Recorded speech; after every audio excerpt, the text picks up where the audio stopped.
Life is short, but most people spend it like they have infinite time. Here's the reality. The average person lives just 30,000 days. That's it. Think about this. If you're 30 years old, you've already used up 11,000 of those days. Gone. Never coming back. I should do it someday.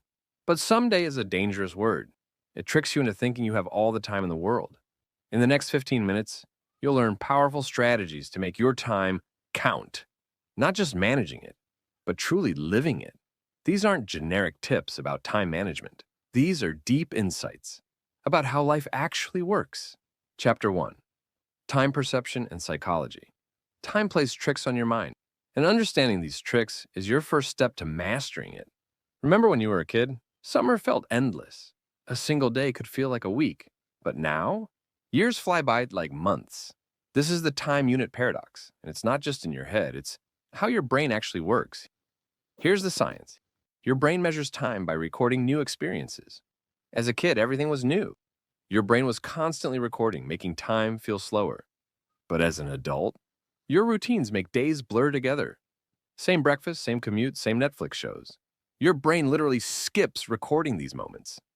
Just another normal day, stuck in his comfort zone. This is the trap of time blindness. But you can hack this system. Take different routes to work. Learn a new skill every month. Have conversations with strangers. Each new experience forces your brain to pay attention, making time expand again. And here's the biggest time perception mistake. We constantly overestimate what we can do in a day, but massively underestimate what we can do in a year. This is why people quit goals too soon. Chapter 2. Priority management. Most people confuse being busy with being productive. They fill their days with tasks that feel important, but don't actually matter. Here's a powerful tool. The deathbed test. Think about yourself at 90 years old looking back. Will you care about that extra hour at the office? Or that time you spent with your family? Suddenly, priorities become crystal clear.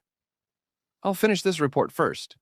Meanwhile, life's real priorities slip away, one day at a time. Here's what successful people understand. Knowing what not to do is more valuable than knowing what to do. It's the two-list strategy. Write down everything you want to achieve. Now, circle the top 3 items. Everything else? That's your avoid list. Think about compound interest, but for life choices. Small daily investments in the right priorities multiply over time. But there's a catch. Social media, busy work, and constant distractions steal your attention from what truly matters. The solution? Ruthlessly eliminate the non-essential. Your time is too precious for anything else. Chapter 3. Relationship dynamics. Relationships work like bank accounts. Every small interaction is either a deposit or a withdrawal. A genuine compliment? Deposit. Being late constantly? Withdrawal. And just like real banks, you can't make withdrawals if you haven't made deposits. I don't understand why they're upset. I only reach out when I need something. And there's the problem. Most people focus on big gestures, expensive gifts, grand celebrations. But here's the truth. Small daily deposits matter more. A random text checking in. Remembering small details. Being there during tough times. Here's something counterintuitive. Shared suffering builds stronger bonds than shared pleasure. Going through challenges together creates deeper connections than just having fun. And don't ignore your weak ties, those casual acquaintances and distant friends. They're your bridges to new opportunities, ideas, and perspectives. Strong ties comfort you, but weak ties help you grow. Want to expand your sense of time? Help others. It's the ultimate paradox. Giving time makes you feel like you have more of it. Chapter 4. Career and purpose. Your best career opportunities aren't where you think they are. They're one step outside your comfort zone. This is the adjacent possible. The sweet spot between what you know and what you could know. I need to stay in my lane. But that's exactly how careers get stuck. Here's a massive career mistake. Optimizing for money too early. In your 20s and early 30s, optimize for learning. Every new skill you gain is like a lottery ticket for future opportunities. Money follows knowledge. Always. Forget the career ladder. It's a trap. Modern careers are more like jungle gyms. Move sideways, diagonally, even backwards sometimes. Each move builds a unique skill combination that makes you irreplaceable. This job is comfortable, but comfort is career quicksand. The longer you stay in a role you've outgrown, the harder it is to leave. Here's the secret. Use productive procrastination. When you're avoiding one task, channel that energy into learning something new. Your procrastination projects often reveal your true passion. Chapter 5. Health and Vitality. Health isn't just about living longer. It's your life's force multiplier. Every other aspect of your life either improves or suffers based on your health. Period. Think about this. Would you rather have 8 energized hours or 12 draining ones? Your energy levels matter more than your time. I'll sleep when I'm dead. Wrong mindset. Sleep isn't just rest. It's your brain's superpower. Without it, your decision-making is as bad as being drunk. That promotion you want, that relationship you're building, they all depend on your brain working at its best. Here's something nobody talks about. You're two different people, morning you and evening you. Morning you makes plans. Evening you has to follow through. Don't let morning you be a tyrant. Want a life hack? Micro workouts. 10 push-ups here, a quick walk there. 5 minutes of stretching. These small movements add up. Your body was built to move, not sit for 8 hours. Remember this.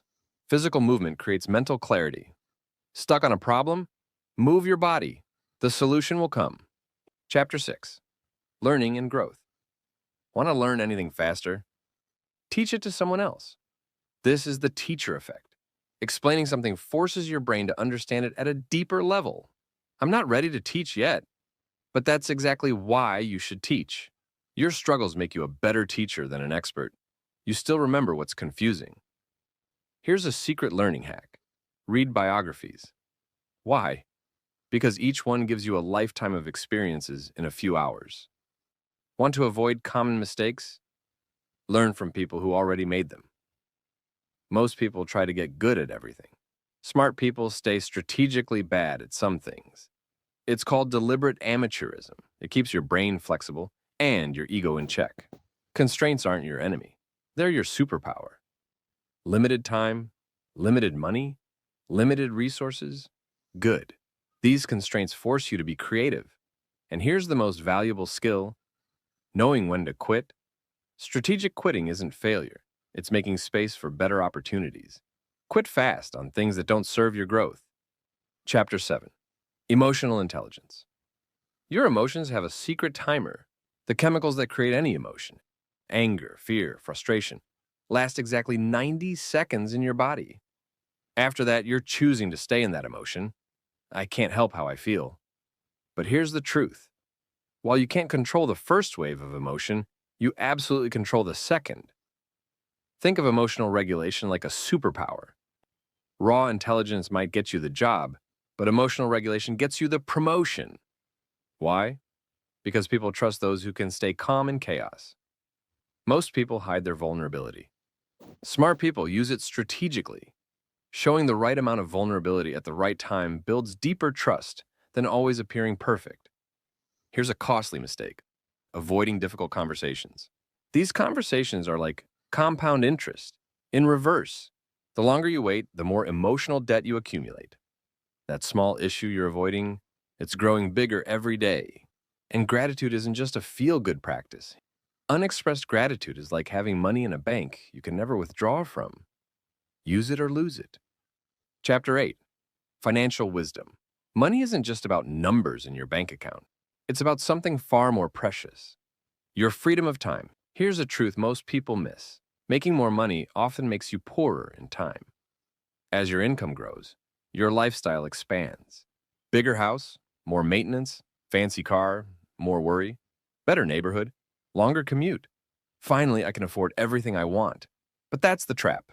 Lifestyle inflation is like running on a treadmill, moving fast but going nowhere. Think about time affluence. Would you rather make $100,000 working 80 hours a week or $70,000 working 30? Your true hourly rate includes everything you sacrifice for that money. Most people get this backwards. They buy objects but rent experiences. Smart people rent objects and buy experiences. Why? Because experiences appreciate in value. Objects usually don't. Here's the ultimate financial skill: building margins. Living below your means isn't about restriction, it's about creating space for opportunities. That space is your ticket to real wealth. Chapter 9. Creative living. Creativity isn't about waiting for inspiration. It works more like a faucet. When you first turn it on, rusty water comes out. That's your bad ideas. You need those bad ideas. They clear the way for the good ones. I'm waiting for the perfect idea. But that's like waiting for the water to get clean without turning on the tap. You have to push through the rust. Here's something counterintuitive. Creativity loves constraints. Give someone unlimited options, they freeze. Give them limited options, they get creative. Think about it. Shakespeare wrote in strict meter and rhyme. Those limits forced his creativity. Most people try to create and judge at the same time. That's like trying to drive with one foot on the gas and one on the brake. First create. Judge later. Document everything you create. Your brain is like a creativity muscle. It needs to see its progress to grow stronger. Those early, terrible attempts, they're your proof of improvement. And here's the real secret. Combine skills nobody else combines. That unique intersection, that's your creative superpower. Chapter 10. Personal energy. Your energy is your most precious resource. Time management is useless without energy management. You can't do meaningful work if you're running on empty. Most people never audit their energy. They don't realize some activities give energy while others drain it. That morning walk, energy boost. That toxic friendship, energy vampire. I just need more willpower. But willpower is like a muscle. It gets tired. Smart people don't rely on willpower. They design their environment to make good choices automatic. Think about decision fatigue. Every choice you make takes energy. What to wear, what to eat, when to exercise. That's why successful people often wear the same things and eat the same breakfast. They're saving their energy for decisions that matter. Here's a counterintuitive energy hack. Strategic incompetence. Being deliberately bad at non-essential tasks means others stop asking you to do them. Your energy stays protected for what you do best. Remember this. Recovery isn't a waste of time. It's how you multiply your time's value. Chapter 11. Social capital. Success isn't just about what you know, it's about who you know. But here's the thing. Real social capital isn't about collecting business cards or LinkedIn connections. It's about building genuine relationships. There's a simple formula for friendship. Time plus vulnerability plus shared experiences. You can't shortcut any of these elements. Real connections need all three. I don't have time for networking. But that's missing the point. True networking isn't about taking. It's about connecting. The best networkers aren't collectors. They're connectors. They introduce people who should know each other. Most people underinvest in friendship maintenance. They wait for big life events to reconnect. But strong relationships are built in the small moments. That random check-in text, that quick coffee, that's where real bonds grow. Think about community like a garden. You can't plant all the seeds at once and expect them to grow. You need constant small acts of nurturing. Every conversation is water. Every introduction is fertilizer. The truly successful? They build their community before they need it. Because when you need a community, it's too late to build one. Chapter 12. Mental models. Mental models are your mind's shortcuts to understanding reality. But here's the catch. The map is not the territory. Your mental models are always simpler than reality. And that's both their strength and their weakness. Most people see only what's in front of them. They play checkers while life plays chess. Second-order thinking is your advantage. Asking not just what happens next, but what happens after what happens next. This seems like the obvious choice. But obvious to whom? Your mental map might be missing crucial territory. That's why multiple perspectives aren't just useful, they're essential. Here's a powerful truth. Knowledge isn't power. Understanding is power. Knowledge is knowing that a tomato is a fruit. Understanding is knowing not to put it in a fruit salad. Most people collect facts. Smart people collect patterns. Think about inverse thinking. Instead of asking, how can I solve this problem? Ask, how am I creating this problem? Sometimes the solution is stopping what causes the problem in the first place. Chapter 13, Life Design. Your life isn't something that happens to you. It's something you actively design. Think of it like a portfolio, not just of money, but of experiences, relationships, skills, and dreams. Most people overvalue planning and undervalue testing. Life design isn't about making perfect plans. It's about running small experiments to see what actually works for you. I need to figure everything out first, but that's exactly backward. You can't think your way into the right life. You have to test your way there. Here's what most people miss about change. Tiny adjustments create massive results. Want to transform your life? Start with changing one thing for 5 minutes. That small win builds momentum for bigger changes. Think about your metrics. Most people measure their lives by society's standards, money, status, possessions. But what if you designed your own metrics? What if success meant time with family, or learning new skills, or helping others? Regular life reviews aren't optional. They're how you catch problems while they're still small. Monthly reviews prevent yearly regrets. Conclusion: life isn't about finding extra hours. It's about making your hours count. Every principle we've covered, from time perception to relationship building, from energy management to life design, works together to create a life worth living. Remember, time will pass whether you use it wisely or not. Your habits become your days become your years become your life. Start small. Pick one idea that resonated with you. Test it, refine it, make it yours. The best time to start living fully isn't someday. It's today.